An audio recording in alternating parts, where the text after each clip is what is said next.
warahmatullahi wabarakatuh. Alhamdulillah rabbil alamin. Wassalatu wassalamu ala asyrafil mursalin sayyidina wa habibina wa syafi'ina wa maulana Muhammadin wa ala alihi wa sahbihi ajma'in, amma ba'd. Bapak-bapak, para jamaah Masjid Jami Al-Ikhlas, mudah-mudahan kita semua termasuk orang-orang yang mendapatkan keberkahan daripada Allah Subhanahu wa taala. Berkah dengan sebab doa Nabi Muhammad SAW. Nabi Muhammad setiap pagi mendoakan kita sebagai umatnya, Allahumma barik li ummati fi bukuriha. Ya Allah, berikanlah keberkahan kepada umatku di pagi harinya. Masya Allah ya. Semua yang kita lakukan ini Bapak-bapak tanpa kita sadari adalah merupakan berkah doa Nabi Muhammad SAW. Kita bisa bangun subuh berjamaah, ikut pengajian, baca yasin dan lain sebagainya. Ini adalah waktu-waktu yang kita isi dengan keberkahan daripada ajaran Nabi Muhammad SAW. Dan ini kita mesti yakini, mesti kita sadari bahwa apa yang kita lakukan ini, yang kita dapat laksanakan ini tidak lepas ya daripada jasa doa Nabi Muhammad SAW. Maka mudah-mudahan Allah Subhanahu wa taala senantiasa memberikan keberkahan kepada kita tiap hari ya, tiap saat, tiap waktu, siang, malam, pagi, sore, dalam keberkahannya Allah Subhanahu wa taala. Di antara ya yang paling berkah adalah ini surat Yasin ya, yang kita baca, surat Mubarak, terkenal dengan surat yang banyak berkahnya, surat Yasin, karena Yasin 5 quri'ah. Jadi Yasin ini mengikuti niat si pembaca. Jadi kita mau niat apa saja dalam hati kita, maka bacalah Yasin, karena Yasin ini bisa mengikuti apa yang kita niatkan. Seperti Nabi pernah bilang, ma'u zamzam lima syaribalah, air zam-zam ini ngikuti niat yang minumnya. Yang minumnya mau apa? Mau sehat, minum air zam-zam. Mau bersih hati, minum zam-zam. Mau cerdas, minum air zam-zam. Jadi ngikutin. Nabi yang bilang seperti itu ya. Mudah-mudahan ya dengan apa yang kita niatkan dalam hati kita, insya Allah Allah kabulkan di kemudian hari. Amin ya rabbal alamin. Bapak-bapak yang berbahagia, kita baru saja ya menyelesaikan sebuah perintah yang sangat agung, yaitu melaksanakan Idul Kurban atau Idul Adha. Ini bahwa apa ya, kita ini di antara nikmat yang besar yang Allah memberikan kepada kita, bahwa kita menyadari dalam Islam ini ada hari-hari agung, hari-hari agung. Bahwa kalau kita nggak tahu ini, kadang-kadang kita menganggap hari biasa saja, ya kita lewati begitu saja. Padahal dalam Islam ini ada hari-hari agung. Nabi yang bilang katanya ya, inna a'zam ayyamid dunya yaumun nahar wa yaumul qir. Jadi sesungguhnya hari-hari yang paling agung dalam satu tahun ini adalah hari Idul Adha. Jadi hari Idul Adha ini hari terkumpulnya semua ibadah. Makanya hari agung. Ada hari pengorbanan, ada hari sholat Idul Adha. Fasalli li rabbika wanhar. Ada hari di mana orang melaksanakan ibadah haji sedang dalam perjuangannya, ya, yang melontar jumroh Aqabah, yang melanjutkan dengan tawaf ya ifadah, yang melanjutkan dengan sa'i, melanjutkan lagi dengan mabit di Mina di hari-hari selanjutnya, hari tasyrik dengan nafar awal atau nafar saninya. Nah seperti itu. Itu karena hadiah di hari-hari agung. Dan di hari-hari agung itu Pak, amal yang paling disukai oleh Allah buat kita nih, apa itu? Ma min ayyamin, ya, tidak ada hari-hari yang paling ma amila ibnu Adam yauman nahar ya a'zam wa ahabbu ila Allah min iraqatid dam. Enggak ada tuh amal yang paling disukai oleh Allah. Ini bukan ngomongin pahala nih. Bukan ngomongin pahala yang besar, tapi amalan yang paling disukai, dicintai oleh Allah. Dalam satu tahun ini Pak, amalan yang paling disukai Allah di hari Idul Adha adalah yang enggak ada nih yang melebihi kesukaannya Allah daripada orang yang menyembelih hewan kurban. Makanya kita yang sudah melaksanakan hewan kurban bersyukurlah kita kepada Allah karena Allah telah memberikan kita kemampuan, telah memberikan kita kemauan dan kemampuan sehingga kita dapat melaksanakan kurban kita. Mudah-mudahan harapan kita kurban kita diterima Allah Subhanahu wa taala. Amin ya Rabb. Kemudian ya kenapa disebut hari nahar juga memang ada pelaksanaan ibadah haji. Jadi ini ibadah haji memang rukun Islam. Buat kita nih yang sudah dikasih kemampuan, ayo berangkat. Jangan sampai kita meninggal dunia, wah belum pergi haji padahal kita mampu. Khawatir ya Pak. Ya karena rukun Islam dia sama kayak sholat rukunnya, sama kayak sholat, sama kayak puasa, sama-sama rukun. Kewajiban orang Islam itu antara buat yang mampu melaksanakan pergi haji ke Baitullah. Ini kewajiban ini. Sampai Nabi memberikan sebuah ultimatum yang sangat tegas. Dalam sabdanya beliau man malaka zadan wa rahilatan, siapa yang punya kendaraan, punya harta, yuballighul ihram, yang bisa menyampaikan dia ke tanah suci haram, ke negeri haram, tapi dia falam yahujjah, dia enggak berangkat haji juga. Padahal badan sehat, harta ada, kendaraan yang menyampaikan ada, ya, tapi dia kagak juga berangkat. Falam yahujjah, silakan kalau mau mati Yahudi atau Nasrani. Itu ya ancaman berat buat orang yang meninggalkan ya ibadah haji padahal dia mampu. Padahal dia mampu. Bagaimana kalau yang kagak mampu? Ini kita mau ngomongin yang belum mampu atau sudah mampu cuman nunggu daftar tunggunya masih lama. Ya, nah, sini saya membahas tentang ada 5 amalan ya setara dengan ibadah haji tanpa kortang sekalipun. Tanpa kortang Pak, sempurna. Iya. Dapat pahala haji. Jadi kita yang belum berangkat ataupun yang sudah berangkat cuma terbatas cuma sekali aja berangkatnya.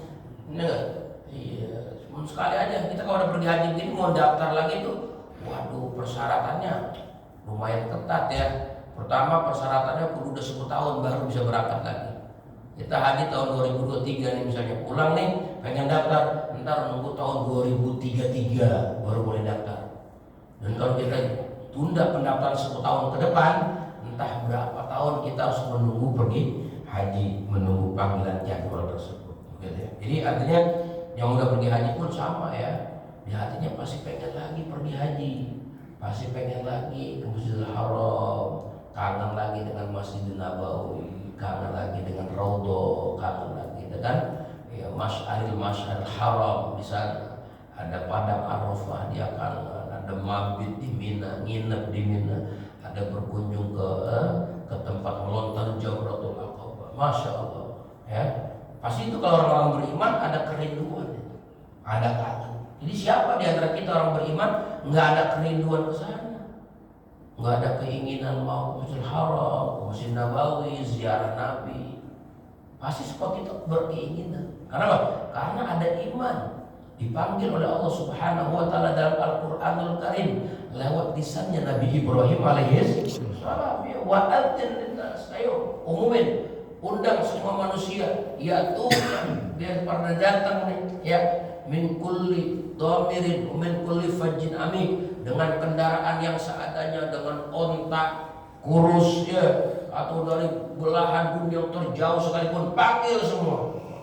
Makanya itu yang keinginan mereka dalam melaksanakan ibadah haji itu berbeda-beda. Orang kalau kuat tenaganya itu melaksanakan ibadah haji, sampai kita dengar ada orang pergi haji dengan sepeda. Memang karena udah meluap keinginan mereka untuk melaksanakan ibadah haji. Ada yang jalan kaki, ya, ada yang bawa motor, gitu. Kenapa? Karena keinginannya. Maka Nabi Adam sendiri pun pergi haji dengan jalan kaki dari negeri India sampai ke kota suci Mekah. Masya Allah. Itulah keinginan orang-orang beriman ya, kerinduan mereka, keinginan mereka kuat untuk berkunjung ke tempat-tempat yang sangat mulia, di antaranya Masjidil Haram, Masjidil Nabawi, dan tempat-tempat pelaksanaan ibadah haji. Ya mudah-mudahan ya Allah Subhanahu wa taala takdirkan kita semua bisa berangkat ibadah haji. Amin ya rabbal alamin. Yang sudah haji bapak-bapak ya, gimana tetap harus ada kerinduan balik lagi, keinginan balik lagi. Minimal kita kalau ada rezeki umroh misalnya seperti itu ya. Nah itu di antaranya. Kemudian di sini dikatakan bapak-bapak ada 5 amaliyah ya yang setara dengan ibadah haji. Yang pertama adalah di hatinya memang punya keinginan, punya kerinduan kuat pengen melaksanakan ibadah haji. Jadi di hati harus ada niat. Jangan sampai dia gara-gara faktor asbab dia nggak ada niat sama sekali, nggak ada keinginan sama sekali. Jangan, harus ada. Meskipun kita nggak berangkat haji, tapi niat harus ada, kuat keinginan, kerinduan seperti itu. Dulu ada salah seorang ulama tuh kalau setiap tahun melihat tetangga-tetangganya, kerabat-kerabatnya ya berangkat ibadah haji, dia meleleh air matanya, nangis. Dia bilang sama Allah, ya Allah, saya kalau mampu saya juga sama kayak mereka. Saya bakal berangkat, cuma saya nggak mampu aja, saya belum berangkat ya Allah. Mudah-mudahan ya Allah kau berikan kemampuan saya bisa berangkat. Nah seperti itu.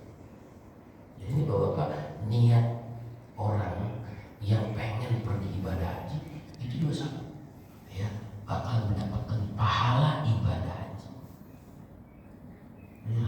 Makanya dalam Islam itu ada yang disebut dengan azam. Azam itu cita-cita atau keinginan melakukan perbuatan. Baik ada yang khos, ada yang am. Mana yang khos? Yang khos itu ya yang udah pada mampu, udah daftar pergi haji, ada panggilan langsung berangkat. Jangan tunda-tunda, gitu. Udah daftar sudah, panggilan sudah, dia daftar tunggu sudah, datang temponya, ya udah berangkat ya. Itu namanya azam khos. Ya. Ada lagi azam am. Azam am apa? Azam secara umum. Meskipun kita belum daftar, ya kita belum daftar nih, ya. Tapi harus ada tuh kita keinginan untuk berangkat. Bukan semua amal gitu Pak. Semua amal kalau bisa kita niatin yang tulus, yang benar-benar kita melaksanakan. Contoh begini, sholat zuhur ini Pak, ya, yang wajibnya kan dikerjain, ya. Adapun mengerjakan awal waktu itu sebuah keistimewaan. Sampai Nabi pernah ditanya oleh salah seorang, ya Rasulullah, ayyul amal ahabbu ilallah. Amal apa sih yang paling disukai Allah? Oh, yang paling suka amalan itu sholat awal waktu, itu paling top. Artinya Pak, itu bukan wajib ya, tapi itu sebuah keistimewaan. Kalau kita sholat di awal waktu, itu sebuah ya kemuliaan yang kita persembahkan kepada Allah, sehingga Allah sampai jatuh cinta kepada orang yang melakukannya. Namun nggak wajib. Yang wajib itu melaksanakan sholatnya.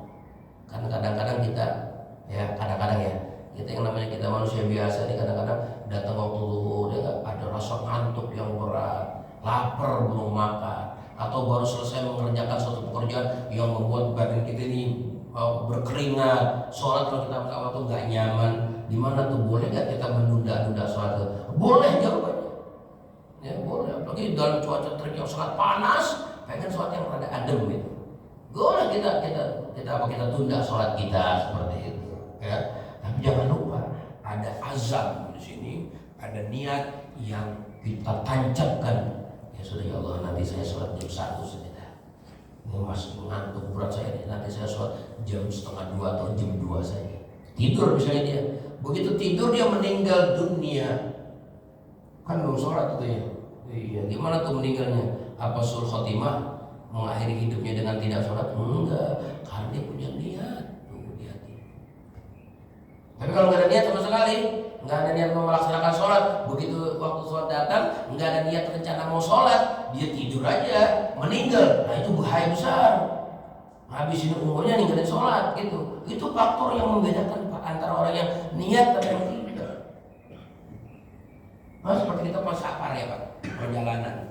Kalau kita dalam perjalanan, kan kita dianjurkan dalam Islam itu menjalankan rukhsah ya, dispensasi dari agama kita. Kalau dalam perjalanan yang lebih dari 100 kilo, kita boleh lah sholat kita jamaah, ya boleh kita jamaah. Begitu kita sholat dalam perjalanan, misalnya kita menuju misalnya kita menuju Surabaya atau menuju Bandung misalnya yang terdekat misalnya. Nah dalam perjalanan waktu zuhur datang, wah, karena kita dalam perjalanan boleh kita menunda sholat zuhur kita. Kapan kita tanya? Nanti aja sholat zuhurnya di waktu asar. Waduh, emang boleh itu begitu? Boleh. Karena kan lagi musafir. Kalau nggak musafir haram lah. Di rumah kita misalnya lagi malas sholat nanti ya sholat zuhurnya ada di waktu asar, dosa besar kalau itu. Kenapa? Karena bukan lagi musafir. Tapi kalau kita lagi keluar, lagi musafir, nah, boleh kita menunda. Tapi dengan catatan, pakai niat. Ya Allah, saya lihat nih zuhur saya mau tunda nanti di waktu asar, saya mau jamaah. Itu faktor niat pentingnya. Misalnya terjadi apa-apa di perjalanan kita meninggal dunia, belum lagi sholat zuhur, nggak berdosa kita karena punya niat. Ini faktor niat Pak, penting banget. Faktor niat itu penting. Seperti kita sekarang nih, kita kan paling beriman sama Allah berapa tahun sih di dunia?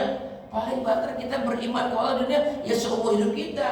Umur kita yang 60 tahun ya sampai 60 tahun, iman kita yang 80 tahun sampai 80 tahun. Tapi kenapa? Begitu masuk surga, di surganya enggak 80 tahun.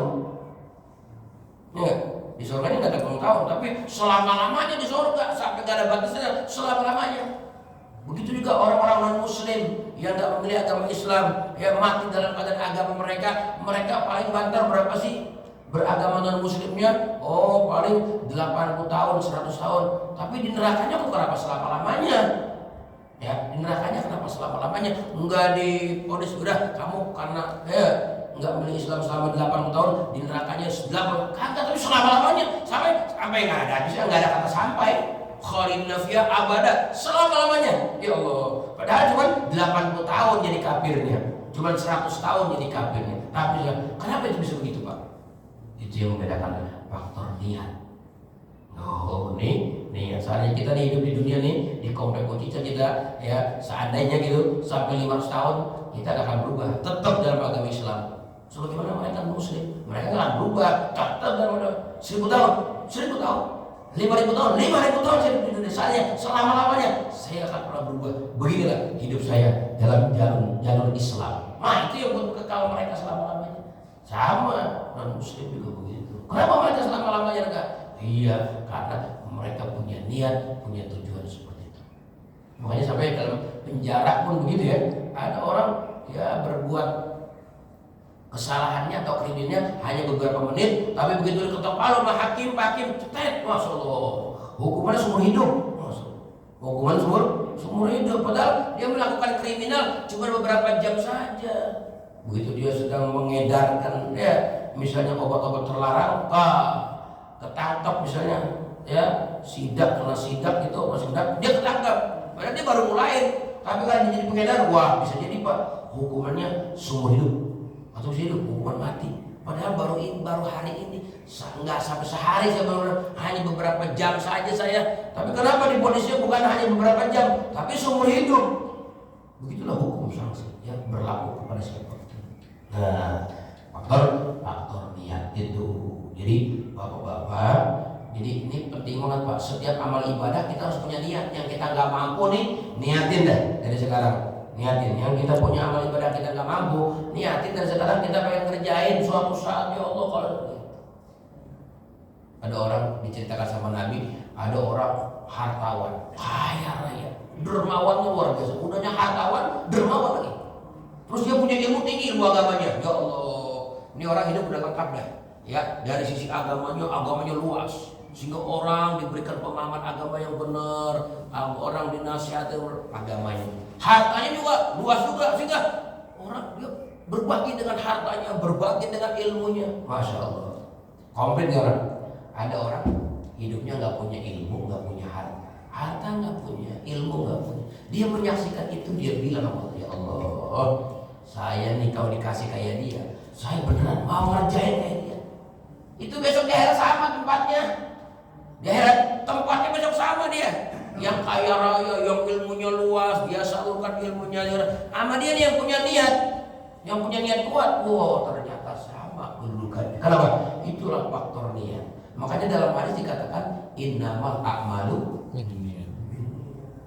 amal itu tergantung. Bahkan dilanjutkan sama Nabi, wa innamal likulli imri'in ma nawa. Tiap orang akan dapetin derajatnya sesuai dengan niatnya. Bukan sesuai dengan amalnya Pak, sesuai dengan niatnya. Makanya itu perlu pasang niat yang bagus, yang baik. Dulu ketika perang Tabuk ya, perang Tabuk selesai, ya kan? Itu kan banyak sahabat-sahabat yang kagak ikut perang Tabuk karena memang terbatas kendaraannya, jarak jauh, ya kendaraannya terbatas. Akhirnya mereka ikut mendaftar, ikut perang bersama Nabi. Akhirnya diundi sama Nabi. Begitu diundi, yang namanya keluar ikut sama Nabi perang. Yang kagak keluar nggak ikut. Itu diceritakan dalam Al-Quran surat Taubat ya. Allah firmankan dalam Al-Quran, yaqul la ajidu ma ahmilukum alaih. Katakan Muhammad kepada mereka yang sudah mendaftar tapi mereka nggak ikut, bilang kepada mereka bahwasanya aku nggak punya kendaraan yang menyampaikan kalian ke area perang Tabuk. Jadi mau nggak mau kalian tertunda di sini, kita yang keluar namanya berangkat. Itu katanya taro ayunahum tafidu minad dami. Kamu lihat dulu mata mereka berlinang air mata. Kenapa? Karena nggak ikut keluar sama Nabi. Nggak ikut keluar sama Nabi. Itu sahabat begitu ya. Ya Allah, benar-benar dah belain nabinya, masya Allah. Sampai kalau kita kan nggak ikut perang, aman, alhamdulillah gue nggak kepilih. Coba kalau gue kepilih, urusan terpilih gue jadi janda kan begitu. Sahabat malah nangis nggak ikut perang itu, sedih air matanya. Diceritakan sama Allah dalam Al-Quran bagaimana karakter sahabat yang terpilih, nangis mereka. Akhirnya yang berangkat. Setelah perang Tabuk selesai, Nabi pulang mendekati kota Madinah. Nabi katakan, inna fil madinati, sesungguhnya di Madinah ini lakauman, ada sekelompok penduduk, sekelompok orang ya, mereka masirtum masiran wa ma qata'tum wadiyan. Mereka nggak menempuh perjalanan perang seperti kita naik turun bukit, perjalanan yang jauh ya dengan kendaraan kita. Mereka nggak lakukan itu, mereka hanya di Madinah, tapi sama sekali mereka tidak berkurang pahalanya, sama seperti kita. Sahabat protes, ya Rasul, di Madinah? Iya di Madinah. Mereka sama dengan kita banyak, sama. Siapa itu? Mereka yang punya niat kuat ingin ikut bersama kita, cuma kendaraannya nggak ada. Tuh, jadi mereka ada keinginan ikut bersama kita, maka mereka nggak berangkat, pahalanya sama dengan kita. Nabi ngomong begitu maksudnya. Ini mengajarkan betapa niat seorang yang ingin melakukan amal kebaikan, ya, seandainya tidak ditakdirkan kemampuan oleh Allah, ada uzur, ada halangan, tetap akan diberikan oleh Allah pahala yang sama. Semua ibadah Pak, termasuk ibadah haji. Kita kalau musim haji tuh mengantar-antar tetangga, ya, menyaksikan acara resepsi walimatus safar atau walimah apa gitu, mau berangkat ibadah haji, ya, saat talbiyah dikumandangkan labbaik Allahumma labbaik, itu berlinang air mata dalam hati atau berlinang air kesedihan, ya Allah saya belum juga berangkat, seandainya saya mampu saya pasti berangkat kayak mereka yang berangkat. Itu dapat pahala ibadah gitu ya, dengan niat yang betulan, yang turun. Jadi Pak, pergi haji ada dua ya, ada pergi haji secara jasmania, berangkat memang jasadnya ke kota Mekah, melaksanakan tawaf, sa'i dan lain sebagainya di sana ya. Ada yang berangkat secara ruhiyah, ruhnya berangkat. Mana? Itu keinginan, kerinduan, mau berangkat, belum juga berangkat jasadnya, tapi ruhnya udah berangkat. Makanya dulu cerita ada seorang wali Pak, namanya Sayyidi Ahmad Ar-Rifai. Ini Sayyid Ahmad Ar-Rifai juga sama. Awal-awal pertama dia belum bisa berangkat ibadah haji karena mungkin faktor biaya yang belum ada. Jadi setiap ada tetangganya mau berangkat ibadah haji, keluarganya, kerabatnya, orang kampung yang mau berangkat ibadah haji, dia datengin. Dia bilang sama yang nanti kalau kamu ke Madinah, salamin ya, rindu saya sama Rasulullah. Ucapin salam kamu untuk Rasulullah, bilang salam dari saya. Begitu, setiap orang ini begitu. Wah, kemudian hari setelah lama menunggu, lama nanti ada rezeki, berangkat dia. Sayyid Ahmad Ar-Rifai. Begitu dia berangkat, selesai dia melakukan ibadah haji, dia datang ziarah ke makam Nabi ya, ke Masjid Nabawi. Dia sholat di Masjid Nabawi, dia masuk ke Raudhah, dia dan orang-orang yang belum pada pulang pada saat itu berangkat ziarah Nabi ya Bapak-bapak ya. Memang ini satu keharusan Pak ya, ziarah ke makam Nabi ya. Kemudian setelah dia di hadapan baginda Nabi, dia mengungkapkan kata-kata syair. Syairnya panjang ya, syair-syair tentang rindu sama Nabi. Dia bilang apa? Dalam artinya begini, ya Rasulullah, dahulu kala aku sudah datang kemarin dengan rohku yang dibawa oleh tetangga-tetanggaku, kerabat-kerabatku yang melaksanakan ibadah haji. Aku sudah sampaikan salamku untukmu ya Allah, dengan rohku. Sekarang ruhku ini udah jalan, datang bersama jasad-jasadku. Ya Rasulullah, aku ingin berjabat tangan denganmu. Itu pada disaksikan kok orang ribuan orang pada saat itu, ya. Dulu kan belum dipakai seperti sekarang. Ini makam Nabi masih kelihatan. Jadi itu dari makam Nabi keluar tangan. Oh, tangan keluar. Artinya apa? Artinya ungkapan rindu yang meluap-luap, mendalam rasa rindu sama Nabi. Diungkapkan di situ kepada ya Rasulullah, bertahun-tahun aku sampaikan salamku lewat ruhku, sekarang jasadku, aku ingin bertemu ruh dan jasad. Sekarang izinkan aku untuk berjabat tangan. Keluar itu tangan dari dalam kubur. Itu ya cerita yang sangat masyhur ya tentang keramat daripada Sayyid Ahmad Ar-Rifai. Ya seorang wali besar yang ketika ziarah ke makam Nabi dia sampai berjabat tangan, sampai sempat cium tangan dan disaksikan oleh ribuan orang di dalam Masjid Nabawi pada saat itu viral ceritanya.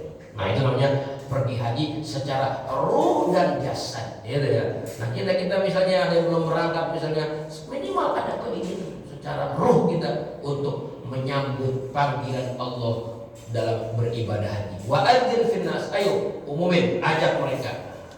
Itu yang pertama niatnya Pak. Seperti dalam surah Tabuk, mereka yang diam saja di Madinah tetap mereka dapat pahala ibadah apa? Ibadah jihad, ikut perang dia pahala.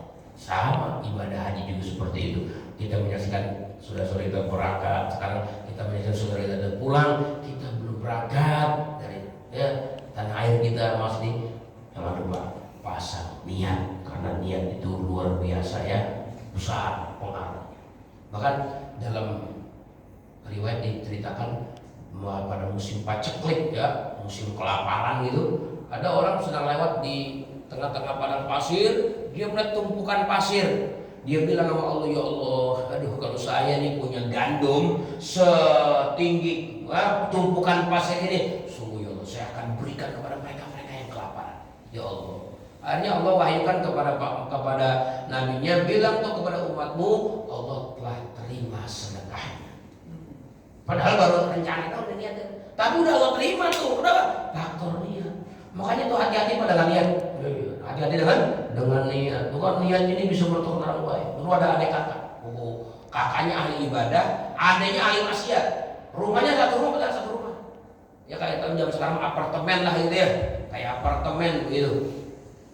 Begitu kayak apartemen misalnya ya, kemudian ya si kakak ini yang udah beribadah bertahun-tahun, dia pikir bolehlah sekali-kali maksiat, jangan ibadah terus, aku mau gabung lah sama adik aku mau turun ke bawah gitu. Begitu dia punya niat begitu, pas juga si adiknya juga punya niat, aduh aku udah bertahun-tahun nih maksiat mulu, sekarang waktunya aku tobat lah, aku ingin bergabung dengan kakakku ke atas gitu.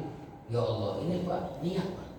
Yang adiknya udah bosen, udah jenuh dengan berbuat maksiat, sehingga dia punya rencana, saya mau tobat aja dah, saya mau naik ke atas, saya mau gabung sama kakak saya ibadah.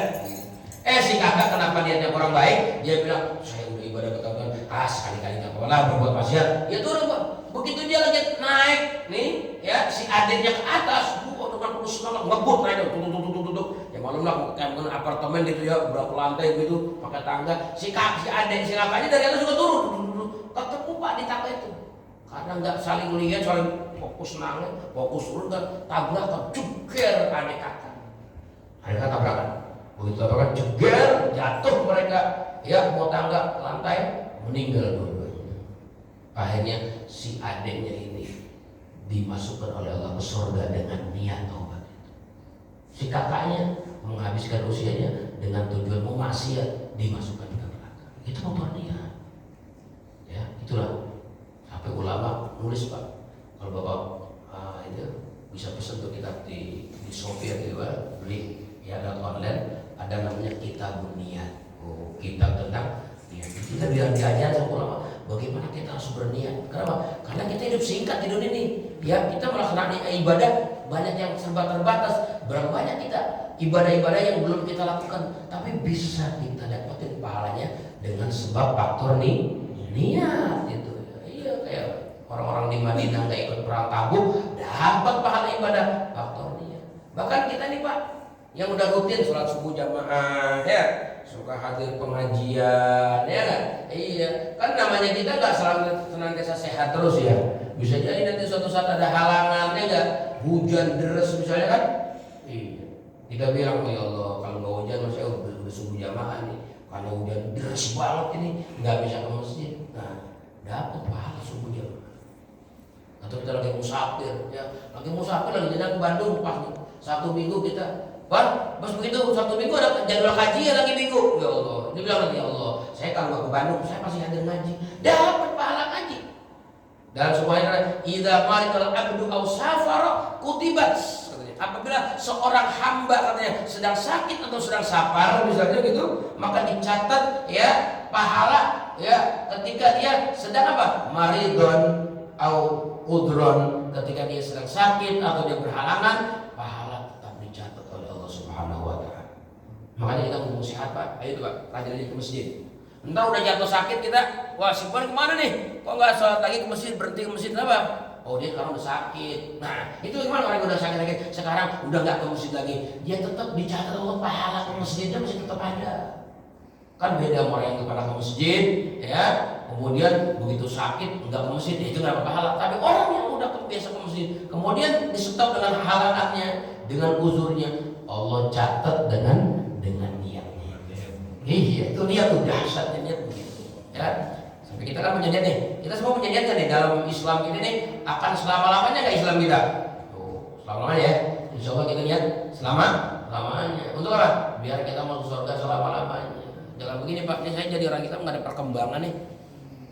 2023 begini aja udah nggak ada untung-untungnya. Udah dah, nanti tahun 2023 misalnya ya, nanti tahun 2024 saya mau pindah agamanya deh, mau cari pengalaman agama lain kali menguntungkan gitu.